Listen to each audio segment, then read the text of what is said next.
ദൈവത്തിൻ്റെ വലിയ തിരുനാമത്തിന് നിത്യ മഹത്വമുണ്ടായിരിക്കട്ടെ.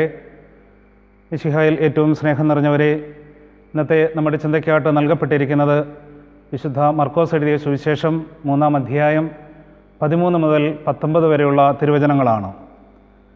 പിന്നെ അവൻ മലമുകളിലേക്ക് കയറി തനിക്കിഷ്ടമുള്ളവരെ അടുത്തേക്ക് വിളിച്ചു. അവർ അവൻ്റെ സമീപത്തേക്ക് ചെന്നു.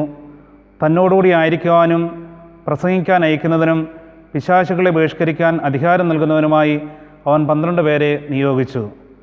അവർ പത്രോസ് എന്ന് അവൻ പേര് നൽകിയ ശിമിയോൻ, ഇടമുഴക്കത്തിൻ്റെ പുത്രന്മാരെന്നർത്ഥമുള്ള ബോവാനർഗസ് എന്ന് പേര് നൽകിയ സെബദി പുത്രന്മാരായ യാക്കോബും സഹോദരൻ യോഹന്നാനും, അന്ത്രയോസ്, ഫിലിപ്പോസ്, ബർത്തലോമിയ, മത്തായി, തോമസ്, ഹെൽപ്പയുടെ പുത്രൻ യാക്കോബ്, തദേവൂസ്, കാനാൻകാരനായ ശിമിയോൻ, യേശുവിനെ ഒറ്റുകൊടുത്ത യൂദാസ് കറിയാത്ത.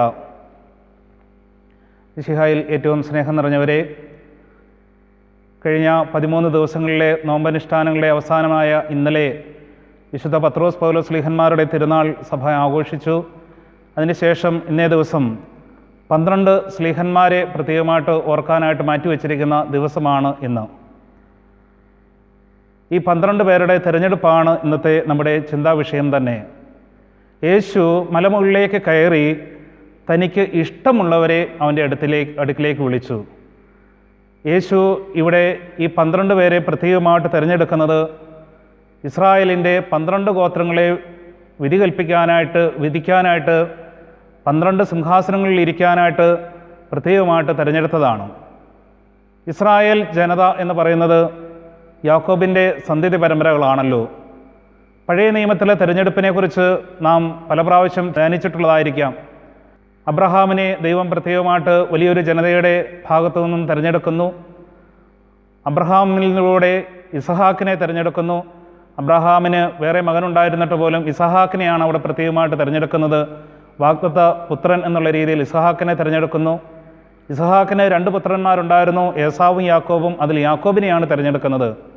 യാക്കോബിന് ഇസ്രായേൽ എന്ന് പേര് നൽകിക്കൊണ്ട് യാക്കോബിൻ്റെ 12 മക്കളെ 12 ഗോത്രങ്ങളായിട്ട് ഒരു പ്രത്യേക ജനതയായിട്ട്, തനിക്ക് വേണ്ടി ഒരുക്കപ്പെട്ട ഒരു ജനതയായിട്ട് അവിടുന്ന് ഉയർത്തിക്കൊണ്ടുവരുന്നു. എന്നാൽ പുതിയ ഇസ്രായേലിലേക്ക് വരുമ്പോൾ യേശു അതേപോലെ തന്നെയാണ് ചെയ്യുന്നത്. 12 ശിഷ്യന്മാരെയാണ് യേശു തിരഞ്ഞെടുക്കുന്നത്. ഈ 12 ശിഷ്യന്മാർക്കുള്ള ദൗത്യം എന്ന് പറയുന്നത്, ഒന്ന് അവിടുത്തോടുകൂടി ആയിരിക്കുക, അവിടുത്തെ വചനമനുസരിച്ച് ജീവിക്കുക, അവിടുത്തോടുകൂടി ആയിരിക്കുക എന്നുള്ളതാണ്. രണ്ടാമത്തത് പ്രസംഗിക്കാൻ അയക്കപ്പെടുക. മൂന്നാമത്തത് പിശാചുകളെ ബഹിഷ്കരിക്കുക. അവിടുത്തോടുകൂടി ആയിരിക്കുക എന്ന് പറയുമ്പോൾ അവിടുത്തോട് ചേർന്ന് ശുശ്രൂഷ ചെയ്യുക എന്നുള്ളതാണ് അതിൻ്റെ അർത്ഥം.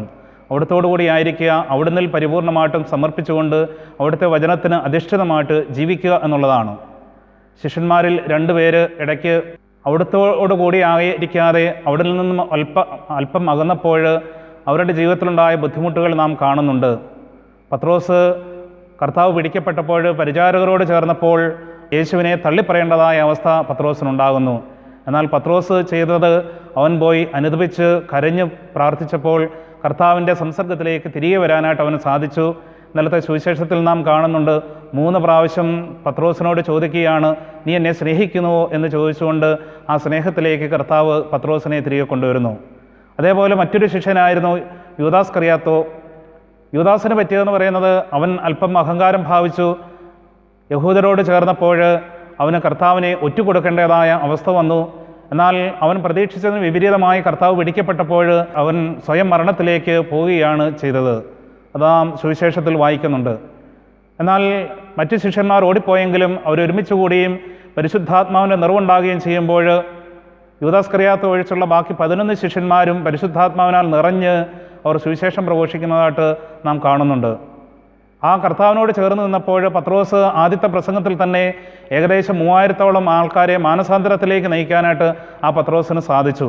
കർത്താവിനോട് ചേർന്നിരിക്കുമ്പോൾ അത്ഭുതങ്ങൾ ചെയ്യാനായിട്ട്, അല്ലെങ്കിൽ വചനം പങ്കുവയ്ക്കാനായിട്ട്, കർത്താവിന് വേണ്ടി ജീവിക്കാനായിട്ട് സാധിക്കും. ഇനി രണ്ടാമത്തെ കാര്യം പ്രസംഗിക്കുക എന്നുള്ളതാണ്. ഞാൻ ഇതിനോട് ചേർന്ന് പറഞ്ഞല്ലോ, പത്രോസ് പ്രസംഗിക്കുമ്പോൾ 3000-ഓളം ആൾക്കാരാണ് മാനസാന്തരപ്പെടുന്നത്. അതേപോലെ കർത്താവ് ഇവരെ പ്രത്യേകമായിട്ട് തിരഞ്ഞെടുത്ത് ചുറ്റുമുള്ള സ്ഥലങ്ങളിലേക്ക് സുവിശേഷം പ്രസംഗിക്കാൻ വിടുമ്പോൾ അവിടെ കാണുന്ന അത്ഭുതങ്ങൾ അല്ലെങ്കിൽ അവർക്ക് അനുഭവപ്പെടുന്ന കാര്യങ്ങൾ കർത്താവിനോട് വന്നവർ വിവരിക്കുന്നുണ്ട്. കർത്താവിനോട് ചേർന്ന് നിന്നപ്പോൾ പ്രസംഗിക്കാനായിട്ട്, ഐക്യപ്പെടാനായിട്ട് അവർ തയ്യാറായിരുന്നു. പ്രത്യേകിച്ച് പരിശുദ്ധാത്മാവിൻ്റെ നിറവുണ്ടായപ്പോൾ, പരിശുദ്ധാത്മ ശക്തി അവരുടെ മേൽ വന്നപ്പോൾ അവർ ധൈര്യപൂർവ്വം പ്രസംഗിക്കാനായിട്ട് ഇറങ്ങി പുറപ്പെടുന്നു. മൂന്നാമതായിട്ട് പിശാചിനെ ബഹിഷ്കരിക്കാനായിട്ട്, പൈശാചികമായിട്ടുള്ള ശക്തിയെ അതിജീവിക്കാനായിട്ട് മനുഷ്യനെ പഠിപ്പിക്കാൻ വേണ്ടിയാണല്ലോ കർത്താവ് ഈ ലോകത്തിലേക്ക് വന്നത്. ആദവും ഹവ്വായും പാപം ചെയ്ത് ലോകത്ത് തിന്മയുടെ ശക്തി വർദ്ധിച്ചപ്പോൾ ഈ തിന്മയെ അതിജീവിക്കാനായിട്ട് സ്വന്തം മരണത്തിലൂടെ മനുഷ്യർക്ക് ദൈവപുത്ര സ്ഥാനത്തേക്ക് കൊണ്ടുവരാനായിട്ടാണല്ലോ കർത്താവായ യേശുമിശിഹ ഈ ലോകത്തിലേക്ക് വന്നത്. അവിടുത്തെ ആ രക്ഷാകര പ്രവർത്തനം വഴിയായിട്ട് എല്ലാ മക്കളെയും ഈ തിന്മയുടെ ശക്തിയിൽ നിന്നും രക്ഷയിലേക്ക് നയിക്കുന്നുണ്ട്. ആ രക്ഷ അനുഭവിക്കുകയും അത് മറ്റുള്ളവർക്ക് പകർന്നു കൊടുക്കുകയും ചെയ്യുക എന്നുള്ള ഒരു ഉത്തരവാദിത്തം ശിഷ്യന്മാർക്കുണ്ടായിരുന്നു. അതുകൊണ്ടാണ് പിശാചുക്കളെ ബഹിഷ്കരിക്കാനായിട്ടുള്ള അധികാരം നൽകുന്നത്. ഇനി ഈ ശിഷ്യന്മാരുടെ സ്വഭാവം എന്താണ്? പല സ്വഭാവക്കാരായിരുന്നു. മുക്കുവന്മാരുണ്ടായിരുന്നു, തീവ്രവാദികളുണ്ടായിരുന്നു, കൊലപാതകൾ എന്ന പേരുള്ള അവരുണ്ടായിരുന്നു. ഇവരെല്ലാം കർത്താവ് ഒരേപോലെ ചേർത്ത് നിർത്തി. ഒരേപോലെ അവരെ ചേർത്ത് നിർത്തി ആവശ്യമായ കാര്യങ്ങൾ കർത്താവിൻ്റെ പ്രവർത്തനം നടത്തിക്കൊണ്ടു പോകാനായിട്ട് അവരെ നിയോഗിച്ചു. ഇന്നത്തെ ലേഖന ഭാഗത്ത് നാം കാണുന്നു, കൊറിന്തോസുകാർക്ക് എഴുതിയ 2-ാം ലേഖനം 6-ാം അധ്യായം 1 മുതൽ 10 വരെയുള്ള ഭാഗങ്ങളിൽ കർത്താവ് പൗലോസ് ശ്ലീഹ വളരെ വ്യക്തമായിട്ട് ഒരു ശുശ്രൂഷകൻ എപ്രകാരമായിരിക്കണം എന്നുള്ളതിനെപ്പറ്റി പഠിപ്പിക്കുന്നുണ്ട്. ഏത് പ്രതിസന്ധി ഘട്ടത്തിലും കർത്താവിനോട് ചേർന്ന് നിൽക്കുക, കർത്താവിൻ്റെ സഹപ്രവർത്തകനാകുക, കർത്താവിൻ്റെ സേവകനാകുക എന്നുള്ളതാണ് പൗലോസ് ശ്ലീഹ അവിടെ പറയുന്നത്. അതേപോലെ കർത്താവിനോട് ചേർന്ന് നിൽക്കുമ്പോഴാണ് ഒരു ക്രിസ്തു ശിഷ്യനും അനുഗ്രഹിക്കപ്പെടുന്നത്.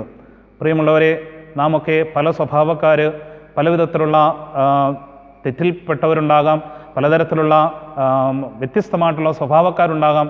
നമ്മളെയെല്ലാം ദൈവം തമ്പുരാൻ ചേർത്ത് നിർത്തിയിരിക്കുന്നത് ഈ കർത്താവിൻ്റെ ഈ സ്നേഹ ഐക്യത്തിലേക്കാണ്. ഈ പുതിയ ഇസ്രായേലാകുന്ന നമ്മെ ഓരോരുത്തരെയും കർത്താവ് ചേർത്ത് നിർത്തിയിരിക്കുന്നത് കർത്താവിൻ്റെ ഈ സ്നേഹത്തിലേക്കും കർത്താവിൻ്റെ ഈ കരുണയിലേക്കുമാണ്. ശിഷ്യന്മാരിലൂടെ നമ്മയും ദൈവം തമ്പുരാൻ തിരഞ്ഞെടുത്തിരിക്കുകയാണ്.